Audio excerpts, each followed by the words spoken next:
আসসালামু আলাইকুম। বুখারী শরীফ হইতে পড়া হইতেছে 220 নম্বর হাদিস।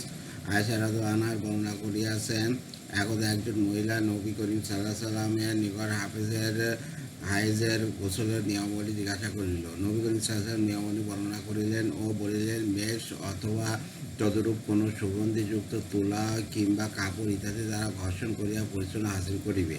নবী করিম সাল্লাল্লাহু আলাইহি সাল্লাম লজ্জায় এই বিষয়টি পরিষ্কারভাবে বলিতেছিলেন না, কিন্তু সে উহা বুঝিতেছিল না। তখন আয়েশা রাদিয়াল্লাহু আনহা ওই মহিলার হাত ধরিয়া টানিয়া নিয়া গেলেন এবং পরিষ্কারভাবে বুঝাই দিলেন যে ওই সুগন্ধিময় তুলা বা কাপড় দিয়ে স্রাব্য স্থানকে মার্জিত করিয়া পরিচ্ছন্ন হাসিল করিবে। হায়েজ আরম্ভ ও শেষ হওয়ার নির্দেশন। সাহাবী যুগের নারীরা হায়েজকালে সেরাপ স্থানে ব্যবহৃত তুলা হলুদ রং দ্বারা কোটার মধ্যে ভরিয়া আয়েশা রাদিয়াল্লাহু আনহার নিকট পাঠিয়ে দিত। তাদের ধারণা হইত যে রক্তের রং লাল হয়, তাই হলুদ বর্ণের পদার্থটি হায়েজের রক্ত হইবে না। এই সন্দেহে মাথারা জানার জন্য প্রকৃত বর্ণের নমুনা পাঠাই দিত। আয়েশা রাদিয়াল্লাহু আনহা বলিয়া পাঠাইতেন, তাড়াহুড়া করিও না, যাবৎ না সাদা চুনের ন্যায় বস্তু দেখা যায়, হায়েজ হইতে পাক হওয়া যাইবে না। জায়েদ ইবনে সাবেত রাদিয়াল্লাহু আনহুর মেয়ে শুনিতে পাইলেন, মহিলারা রাত্রিকালে বারংবার আলো জ্বালাইয়া দেখিতে থাকে হায়েজ ইত্যাদি পাক হইয়াছে কিনা। এইরূপ করিতে অত্যাধিক কষ্ট হইত, যাহার জন্য শরিয়াত বাধ্য করে নাই। তাই তিনি বলিলেন, হযরত রাসূলুল্লাহ সাল্লাল্লাহু আলাইহি সাল্লামের জামানায় নারীগণ এইরূপ করিত না। ব্যাখ্যা: হায়েজ শেষ হওয়া না হওয়ার সঙ্গে নামাজ রোজা ফরজ হওয়া এবং হালাল হারাম ইত্যাদি বহু বিষয় জড়িত। তাই হায়েজ শেষ হওয়ার প্রতি তীক্ষ্ণ দৃষ্টি রাখা একান্ত কর্তব্য। সাহাবা ও তাবেঈগণের উত্তম যুগের নারীগণ কত সতর্ক থাকিতেন, উপরের দুইটি ঘটনাই উহা লক্ষণীয়। এখানে 215 নম্বর হাদিস দ্বারা প্রমাণ করা হইয়াছে যে নারী সর্বদা ইস্তেহাজা তথা রক্তস্রাব বা ব্যাধিতে আক্রান্ত থাকে, তার হায়েজ আরম্ভ ও শেষ হওয়ার নিদর্শন এই যে, এই ব্যাধিতে আক্রান্ত হওয়ার পূর্বে তার হায়েজের দিন ও সময় পূর্ণ নির্দিষ্ট থাকিলে ব্যাধির সময় ওই সময় ও হায়েজ গণ্য হইবে, তদরূপ স্রাব ও ইস্তেজা হইবে। হায়েজ অবস্থায় পরিত্যক্ত নামাজ পড়িতে হইবে না। 221 নম্বর হাদিস। এক নারী আয়েশা রাদিয়াল্লাহু আনহাকে প্রশ্ন করিল, হায়েজের পরবর্তী পবিত্র অবস্থায় নামাজ আদায় করিলে যথেষ্ট হয়? হায়েজ অবস্থায় পরিত্যক্ত নামাজে কাজা পড়িতে হয় না, অথচ হায়েজ অবস্থায় পরিত্যক্ত রোজার কাজা করিতে হয় কেন? আয়েশা রাদিয়াল্লাহু আনহা তার উত্তরে রাগতভাবে বলিলেন, তুমি কি খারেজি ফেকার লোক? আমরা নবী করিম সাল্লাল্লাহু আলাইহি সাল্লামের বর্তমান হায়েজ অবস্থায় নামাজ কাজা পড়িতাম না।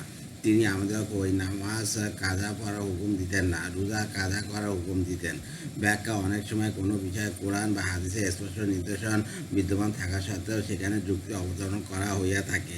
এমনকি যুক্তিকে কোরআন ও সুন্নাহর সঙ্গে খাপ খাওয়ানোর সৎসাহস না করিয়া বরং উল্টা কোরআন ও সুন্নতকে যুক্তির সঙ্গে খাপ খাওয়ানোর দুঃসাহস ও অপচেষ্টা করা হয়। মুসলিম শরীফের হাদিসটির বর্ণনা মতে বন্ধনীয় মধ্যবর্তী বিষয় উল্লেখ করা হইয়াছে। অতিশয় পরিতাপের বিষয় যে ওই অপচেষ্টা ব্যর্থ হইলে যুক্তিকে মাথায় নিয়ে অগ্রসর হইতে দেখা যায়। যেমন কুফাস্থিত হারুরা এলাকায় আবির্ভূত খারেজি ফেকার লোকগণ ছিল। তারা উল্লেখিত যুক্তি দ্বারা এই মত পোষণ করিত যে হায়েজ অবস্থায় নামাজ ও রোজার ন্যায় কাজা পড়িতে হইবে। এই যুক্তি খণ্ডন করার জন্য এর চেয়ে সরল যুক্তি বিদ্যমান আছে, কিন্তু আয়েশা রাদিয়াল্লাহু আনহা সেই যুক্তি আশ্রয় না নিয়ে রাসূলুল্লাহ সাল্লাল্লাহু আলাইহি ওয়াসাল্লামের আদেশের প্রতি আঙ্গুলি নির্দেশ করত প্রশ্নকারিণীকে তিরস্কার করিলেন এবং বলিলেন, রাসূলুল্লাহ সাল্লাল্লাহু আলাইহি ওয়াসাল্লামের আদেশ এইরূপ ছিল যে হায়েজ অবস্থায় রোজা কাজা পড়িতে হইবে, নামাজ কাজা পড়িতে হইবে না। একজন মুসলমানের জন্য এতটুকুই যথেষ্ট, কারণ দিন ও ইমানের ভিত্তি একমাত্র কোরআন ও সুন্নাহ। অবশ্যই চ্যালেঞ্জ করা যায় যে কোরআন ও সুন্নাহ যুক্তিহীন নয়, কিন্তু একই বিষয়ে বিভিন্ন মুখে যুক্তি খুঁজে পাওয়া যায়। অর্থাৎ ইমানদারগণের কর্তব্য কোরআন ও সুন্নাহ মোতাবেক যুক্তি তালাশ করিয়া লওয়া এবং সেইরূপ যুক্তি খুঁজিয়া বাহির করার জ্ঞান ও সামর্থ্য না থাকিলে উহার জন্য পিতা মাতা না গামায়া কোরআন সুন্নাহর প্রতি পূর্ণ অনুগত থাকা। ঋতুবতের জন্য ঈদগাহে বা দোয়ার সমাবেশে উপস্থিত হওয়া। 222 নম্বর হাদিস। হাফসা বিনতে সিরান রহমতুল্লাহ বর্ণনা করিয়াছেন, আমরা প্রাপ্তবয়স্ক মেয়েদেরকে ঈদগাহ নামাজে ময়দানে যাইতে নিষেধ করিতাম।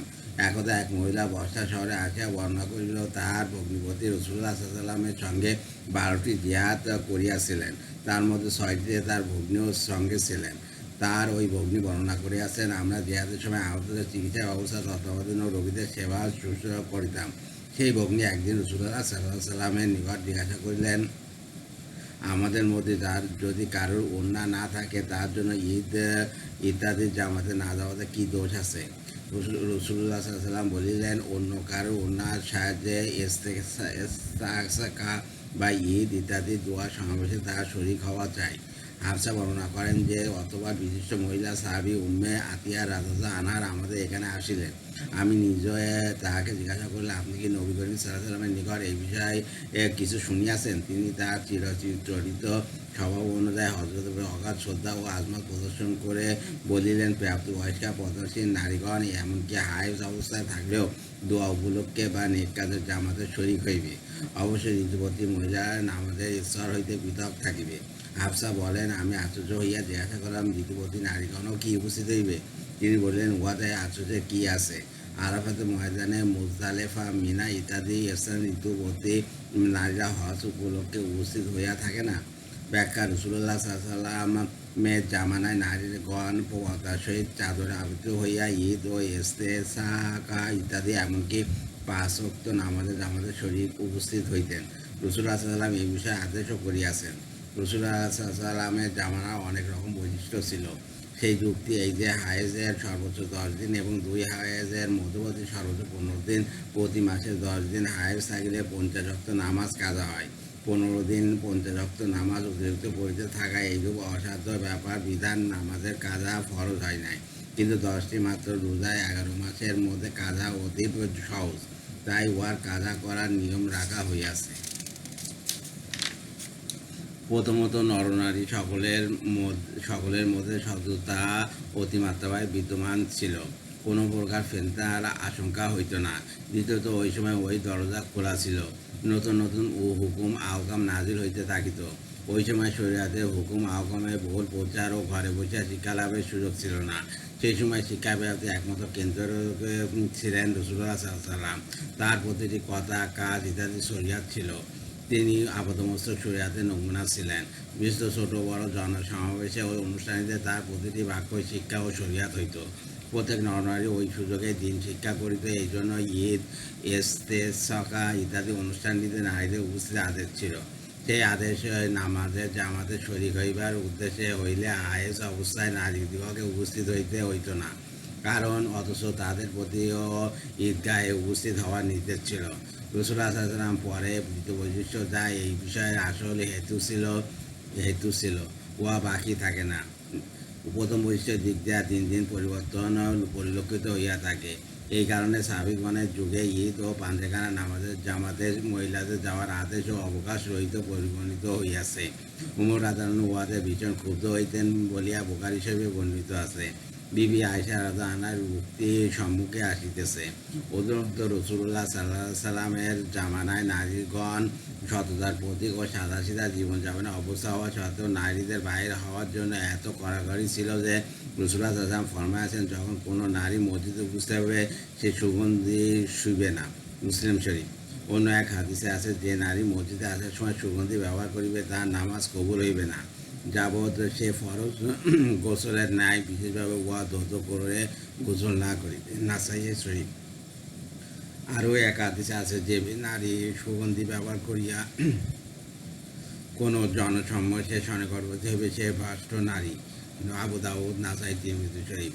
এই সমস্ত বিষয়ে নারীদের মধ্যে পরিবর্তনের প্রবল স্রোত যেই রূপে দিন দিন বাড়িয়া চলিয়াছে, উহার প্রতি লক্ষ্য করিলে এই বিষয়ে রাসূলুল্লাহ সাল্লাল্লাহু আলাইহি ওয়াসাল্লামের জামানার বিধি ব্যবস্থা বর্তমান কদর্য জামানার বহু পূর্বে স্বয়ং রাসূলুল্লাহ সাল্লাল্লাহু আলাইহি ওয়াসাল্লামের আদেশ ও নিষেধ অনুযায়ী বন্ধ হইয়া গিয়াছে বলিতে হইবে।